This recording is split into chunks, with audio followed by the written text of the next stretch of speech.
Hi అండి. ఈరోజైతే నేను గోధుమ పిండిలో టీ చేస్తున్నాను. దానికైతే ముందుగా మనం గోధుమ పిండి ఒక కప్పు కొంచెం ఒక 4, 5 స్పూన్లు బొంబాయి రవ్వ తీసుకోవాలన్నమాట. ఇప్పుడు కడాయి పెట్టేసుకొని దాంట్లో కొంచెం నెయ్యి వేసుకొని ఈ బొంబాయి రవ్వను వేయించుకోవాలి.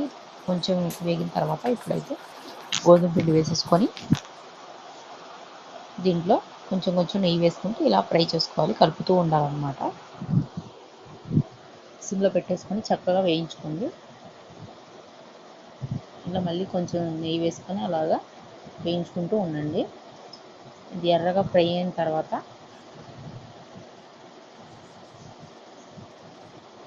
ఇలా కలుపుకుంటూ ఉండండి.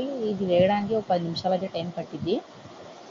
బాగా వేగిన తర్వాత నేను చిన్న గ్లాస్తో కొంచెం పాలు తీసుకొని దీంట్లో వేసుకొని వెంటనే బాగా కలుపుకోండి. లేకపోతే ఉండలు అనేవి చుట్టుకుంటుందన్నమాట.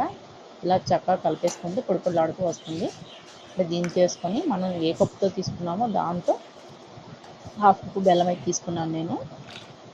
అలాగే యాలక్కాయలు 2, ఒక 4 బాదం పప్పులు తీసుకొని ఈ బెల్లం తూరుని మిక్సీ జార్లో వేసుకొని మిక్సీ చేసుకున్నాను. ఇది మిక్సీ అవ్వదు అనుకుంటే మీరు కొంచెం ముందు మనం ఫ్రై చేసి పెట్టుకుని పొడి కూడా వేసేసుకొని మిక్సీ పట్టేసుకోవాలి. ఇప్పుడు ముందుగా ఫ్రై చేసుకున్న పొడిలో ఇది కూడా బెల్లం మిక్స్ కూడా వేసేసుకొని ఇప్పుడు బాదం జీడిపప్పుని కొంచెం డ్రై రోస్ట్ చేసాను అనమాట. ఇది కూడా వేసేసుకొని బాగా కలిపేసి కొంచెం కొంచెం నెయ్యి వేసుకుంటూ మొత్తాన్ని బాగా కలపాలి. ఇప్పుడైతే నేను కొంచెం పాలు వేడి చేసుకొని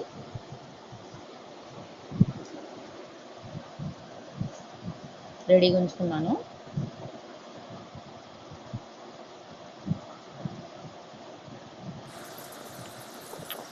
పాలని కొంచెం కొంచెం పోసుకుంటూ మొత్తాన్ని బాగా కలిపేసి ఇలా అయితే ఉండలు చుట్టేసాను అనమాట. లడ్డు అయితే టేస్ట్ చాలా బాగుంది. వీడియో నచ్చితే తప్పకుండా లైక్ చేయండి. అలాగే ఛానల్ సబ్స్క్రైబ్ చేసుకోండి. Thanks for watching.